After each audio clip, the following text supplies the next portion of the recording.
Welcome back to Nick Lenz Comic Corner, Classic, Non-Classic.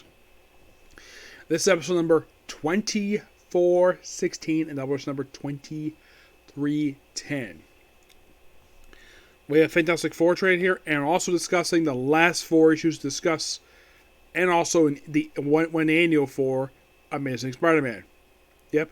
First up is Fantastic Four Visionaries, by John Byrne, Volume 5. This collected issues 268, 275. There's also The Thing, number 19 here, and number 18. Now, John Byrne is the writer and artist of this book. Yeah, he actually would lead just prior to issue 300. So mostly put the first issue, he deals with the aftermath of the Sue's miscarriage. The Thing is here as well. And of course, Doctor goes back off the jail. Johnny takes She-Hulk back to Festival headquarters because not really using headquarters at this point in time. And we get a flashback of how she got her powers thanks to She-Hulk number 1, She-Hulk number 1.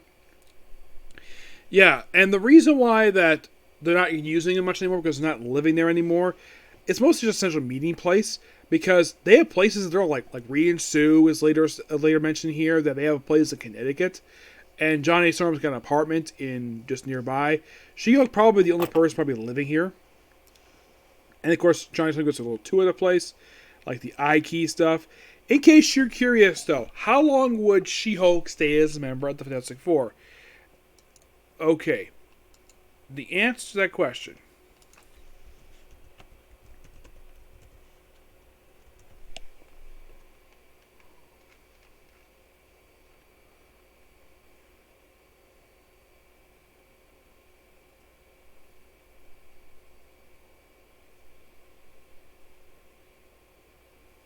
Let's see.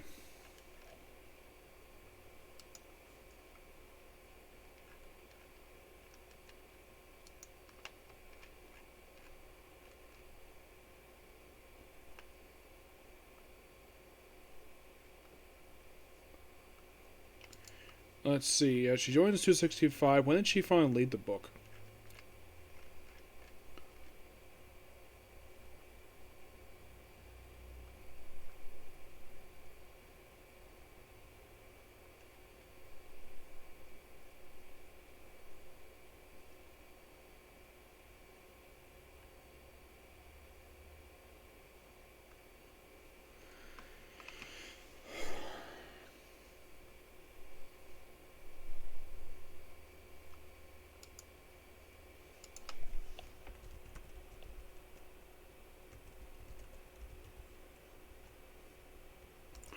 I'm going to try to find out exactly like how long she stayed in the team for.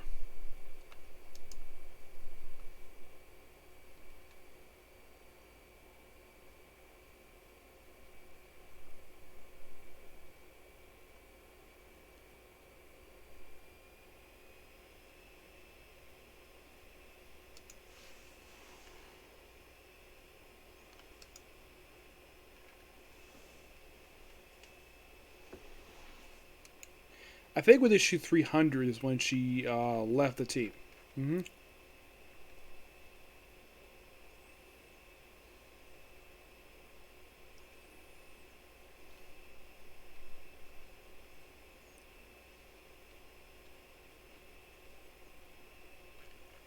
Yeah, I think with issue 300, she's basically off the roster.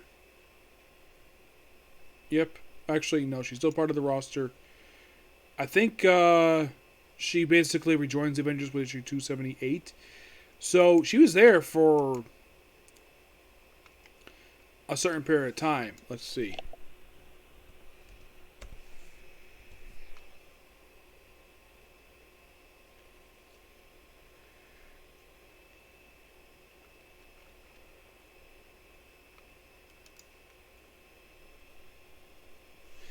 Yeah, so pretty much basically like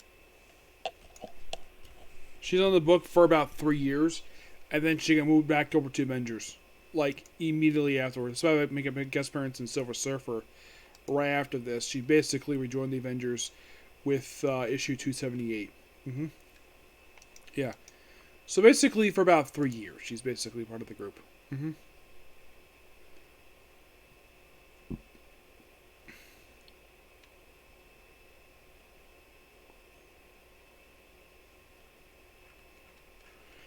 Yeah. Though she would rejoin join the Fantastic Four in during my Fractions run for the book. Well, when she became part of the replacement team when the regular Fantastic Four team went to space.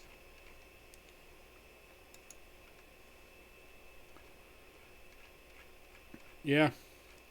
That's kind of what would happen with her. It's like right after 300, she just was dropped from the book. It's like, well, 300 probably a good place for her to leave. So basically, she rejoined with 278. So she's there for, like I said, 3 years. Good period of time, part of the book. Yep. So you have the case in Connecticut, and of course, talk about Doctor Doom's mask.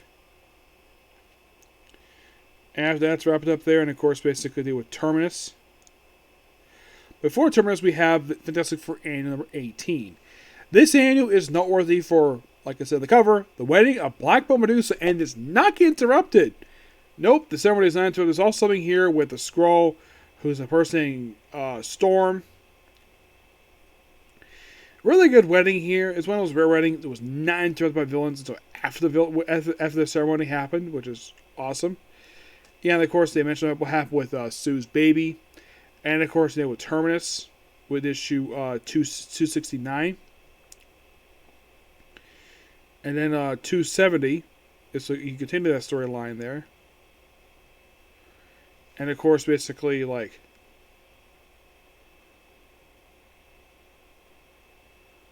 Oh, by the way, also in these issues, She-Hulk meets Wyatt Wagfoot. And they become involved with each other romantically, and at one point they actually were engaged to get married until the marriage got called off for some reason. I'm not sure exactly why. And then 271 kind of begins basically, in a way, a story arc that lasts for the next few issues. What story arc is it? Basically, Reed mentions to his wife that he does not remember his mother's eyes. So basically becomes a story of who is Reed Richards. Basically, not like his origin story per se. It just his parentage, basically, to go into questioning about that. Which, of course, we get a chance to meet his father in a future issue. Yep. His father.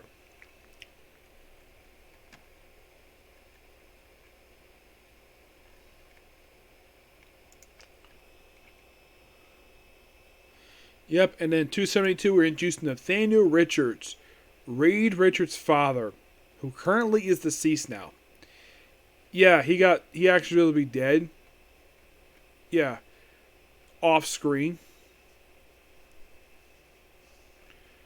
In Fantastic 435, he was mentioned as currently being deceased. Yep. Now, who was Reed's mom, you might ask?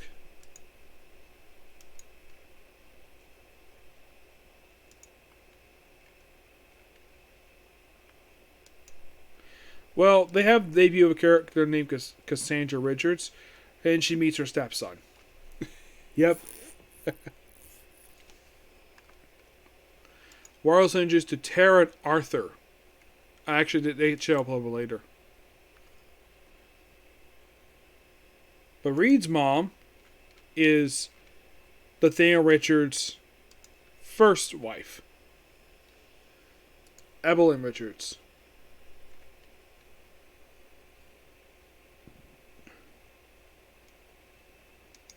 Yep.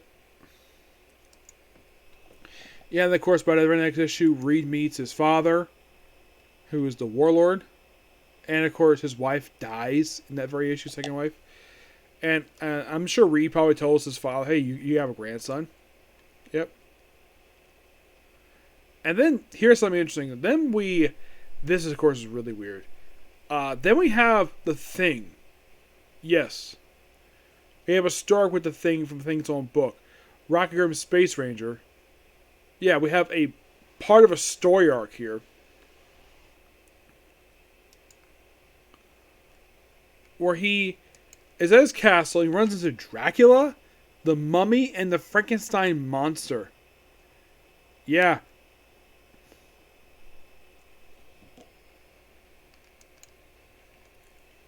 It is weird, though, the fact that... And here's the strange thing about this two-parter. is that the whole thing with the Thing and Frankenstein's monster, it's a side plot. It's a B plot. Excuse me. It's almost like, and this is really weird, where like they inserted the story, this part 2 of this mini crossover, as part of the story. And by the way, when Ben Grimm in these issues, when he starts out, he's in normal human form, and he's got a beard, and then he gets transferred back to Rocky form. Yeah, and of course we have, oh look, it's a Frankenstein monster. And then it says, to be continued, the page of Fantastic Four. You think, oh, do they get involved with this? Not really. It begins with basically Sue basically just being depressed about death, about her miscarriage. Yeah, and that's basically like the opening page. It's like basically like the whole thing on Earth, like 1, 2, 3, 4, 6 pages. And then we have part 2. Yes, they inserted this. It's like John Byrne really want to insert this story in here for reasons. Yeah, and we have also find the Wolfman here. And then, like, right after wrap that up, and then the epilogue is, get this. Meanwhile, at the Baxter building, we have this thing, whatever this device is, and it cracks open the tube the Venom symbiote is held, and it crawls away, leading to what happens in Spider-Man. And then 275, the last issue, where She-Hulk is just relaxing on the roof, getting herself a tan, and we have this pervert taking pictures of her. Yep. And of course, basically, he just busts through a window, chasing everything. Of course, that's how you use legal matters. She goes to her human form, thinking this guy look like a perverted version of Stan Lee. I mean, look at this guy. He looks like Stan Lee, except it looks like he's a pervert. Yeah, and then, of course, she turns him into She-Hulk, where she says, oh, I'm not going to kill you. I'm just going to basically I'm going to keep you safe. And they walk off, and then basically, like, hey, with toys, and of course, Johnny starts pays off She-Hulk, where he mentions, oh yeah, I have green-tinted sunglasses in my room. She'll think, green-tinted, hey, come back here with that green-tinted sunglasses. Okay, that I thought was a lot of fun. This book is fantastic. 10 out of 10. Alright, next up we have is, of course, the 4 Amazing Comic issues plus the last end to discuss, because I have discussed already the 3 ends come afterwards, 1901, or discussed already everything come afterwards. 436 is it's basically a epilogue. It's basically an aftermath to the Identity Crisis story arc. Yep, where they deal with. By the way, these issues are by Tom DeFalco with art by Joel Bennett. That's this issue here. It's mostly about dealing with that for this issue.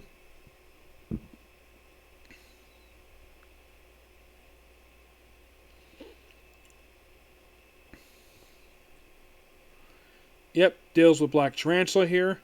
And that's only 436. Come on. Thank you. 437 is basically a team-up story with Snitch from Generation X. That's mostly put exactly what this issue is. It's a team-up story. Yep. Really fun here. And then we have 438. Yeah. Where this one teams up with Daredevil. Where he's in the Savage Land. Oh. I should also mention the artist here. Let's see. I think the one now Tom Tucker does all 4 issues here. Issue 37 is basic. 437 is by Ryan Canine. 38 is Scott Nolan's. Yep, it's a really good team-up issue. Just team up for a story, because why not? And then we have an issue that... This is another issue I did own at one point, but I lost it. I don't know what happened to it. It is 439, the last regulation discussed here. And I did own this issue at one point. I do not know what happened to it. I think it got buried someplace or lost. I don't remember. But I do remember owning this issue at some point. Now it came out, per se. I wasn't reading comics at that point, but I got this years later, and I actually love this issue. Because most of it's like a futuristic, like what a future per se. It's like basically like, I guess that the writers of this book I guess Tom Falcon must have realized though, yeah, we're gonna restart the book really soon, so let's have this future story here, like what was the fate of Mary Jane? Once they get the spider cycle, how was Web's responsible for these Age of Heroes? Find out inside. It's basically like a what if tale, and Ravakuna basically is back in the artwork, which is really good here. It's supposed to put like a big epilogue to not only the last 2 issues, but basically a lot of this volume as a whole. Of course, here's the spider cycle. The only time it ever appears. Yep. Really fun issue. Yeah. And, well, that's it. You're thinking, but wait, is there an annual? Yes. There's at least one annual to discuss here. When I get to it here.